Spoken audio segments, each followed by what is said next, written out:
What a wonderful day! Kingdom of the Planet of the Apes is a film that lives up to the legacy of the first three movies, while also giving the audience a new angle to view the subject of the apes' evolution from. Now, right off the bat, I did not think we needed a new ape trilogy. I thought everything ended perfectly, and I thought that this fourth one was going to be kind of a cash grab. I was very wrong. The cinematography beautifully captures the character's new playground, Evolved Earth, with how it's adapted for the apes to climb up buildings, jump on branches, and steal eggs to rear as their own. The CGI is all breathtaking.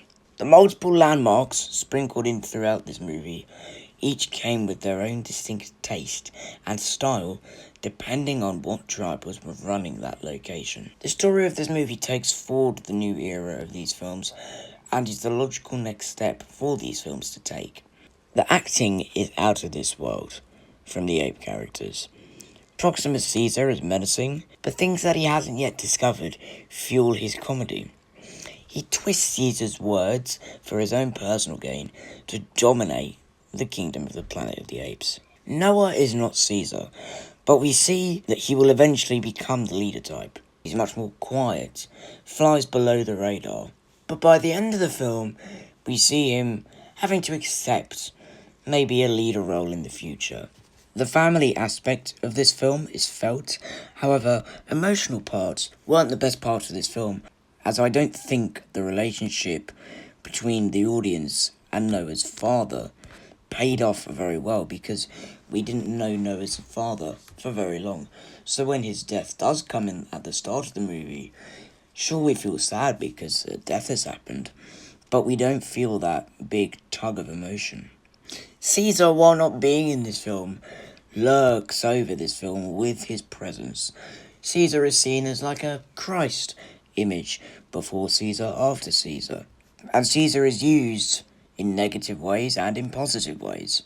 And by the end of this trilogy, I believe that Noah will become like Caesar, not because he wants to, but because he has to. Now, how the film ended with the humans, yeah, it's good. It gives a good dilemma for film 5 and 6, and you can kind of see where the plot is going. I will say the human characters are not the strongest bit of this film. Mark Hamill was a weird addition. I didn't really like his character at all. Whenever we'd focus on him, the film would kind of drag. The film has minor pacing issues. I did kind of feel the pacing a bit.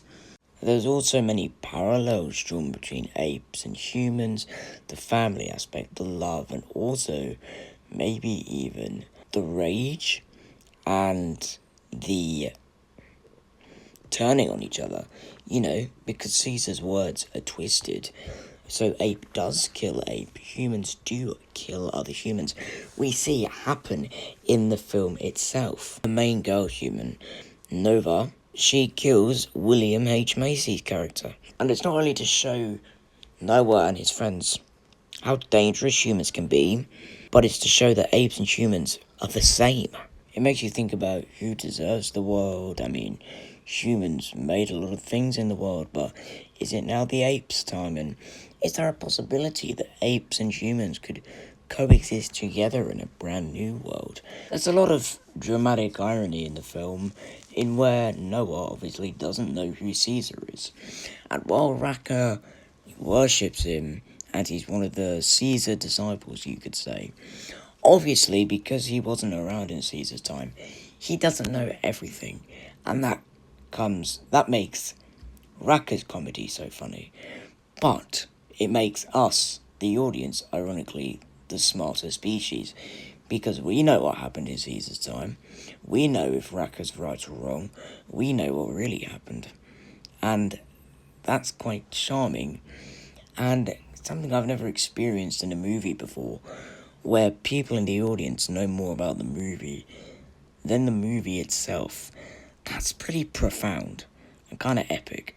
While I am praising the animation, and don't get me wrong, The CGI was incredible, but I do think that the apes were better animated in War for the Planet of the Apes. Just their skin texture with the snow. They looked so real interacting with people. Like when Caesar interacts with the villain of the third film and he's just got a load of snow on him. And you can see how he's aged. Like, it looked like a real ape. He looked like you could touch him. It was so crystal clear.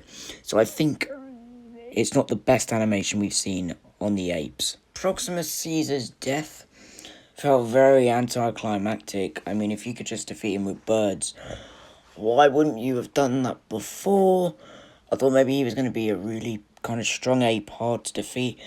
No, a load of birds peck him and he falls off a mountain. So I thought that was a bit of a get out of jail card. But other than that, man, this movie was spectacular. The film was an amazing piece of media, a masterclass of how to make a film, with exciting storylines and dilemmas that make you question yourself as the human race when you come out of the movie. I mean, what a film this was, and I think it's one of my top 10s for 2024 as of right now. Guys, what did you think about this film? Let me know in the comments down below. Thank you so much for watching this review. Bye-bye. What a wonderful day!